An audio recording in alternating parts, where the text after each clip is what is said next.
I'd like to add to Carrie's welcome and thank you for participating today. My name is Paul Michalak, and I'm the branch chief of the Environmental Impact Statement branch in the Waste Confidence Directorate. At tonight's meeting, I'll give a brief history of waste confidence, outline key aspects of the draft generic environmental impact statement and the proposed waste confidence rule, and explain how you can comment on these documents. Then we'll get to the public comment portion, which is the heart of the meeting. Waste confidence accomplishes two things. It generically addresses the environmental impacts of continued storage and makes a determination about the feasibility of safe storage and the time frame for repository availability. The draft generic environmental impact statement for waste confidence satisfies part of the Commission's National Environmental Policy Act obligations for reactor licensing and relicensing and the licensing and relicensing of spent fuel storage facilities.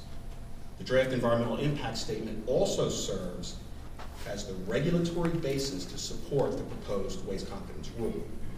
The environmental impact statement and proposed rule only cover the time frame after the license life for reactor operation. However, it is important to note that the proposed rule on waste confidence does not license any particular site or facility, nor does it allow for long-term storage of spent nuclear fuel at any site. The NRC's history with waste confidence started when the Commission issued the rule back in 1984. Since then, the rule has been updated, most recently in 2010. In 2012, the rule was challenged, and the Court of Appeals for the DC Circuit vacated the 2010 rule. The court identified 3 deficiencies with the Commission's environmental analysis to support the 2010 waste confidence rule. The court found that the analysis didn't evaluate the environmental effects of failing to secure permanent disposal of the spent nuclear fuel. It also directed the Commission to provide a forward-looking assessment of spent fuel pool leaks and the environmental consequences of spent fuel pool fires.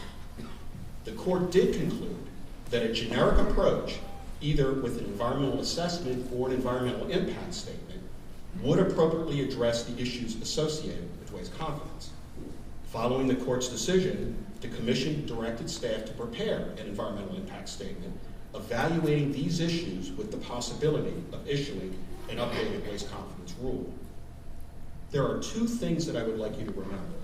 The first is that waste confidence is just a small part of the overall environmental analysis for reactor or storage facility licensing and relicensing.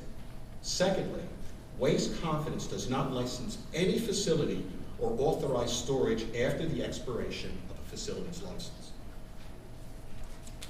The draft statement describes the impacts of continuing to store spent nuclear fuel beyond the licensed life for operation of a reactor, whether in spent fuel pools or at independent spent fuel storage installations located at both reactor and away from reactor sites. The draft statement describes why we're revisiting waste confidence. It discusses the alternatives considered. It describes how the environmental impacts were evaluated.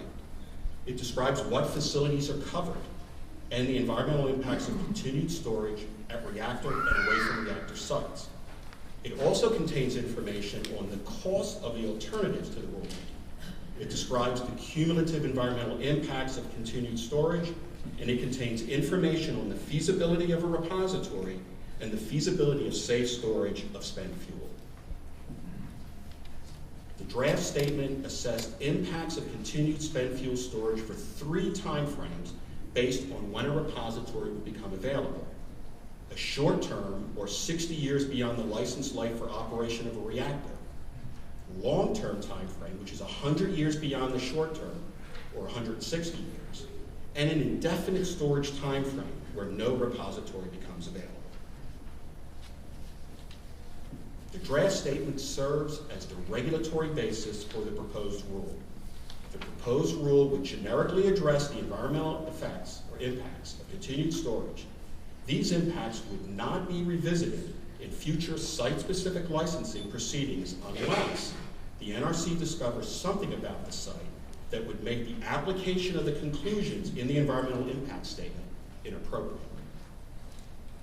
The proposed rule would revise the Nuclear Regulatory Commission's regulations. Specifically, the citation is Title 10 of the Code of Federal Regulations, Section 51.23. The proposed rule also states that the analysis supports the Commission's determination that it is feasible to safely store nuclear fuel following licensed life for operation of a reactor.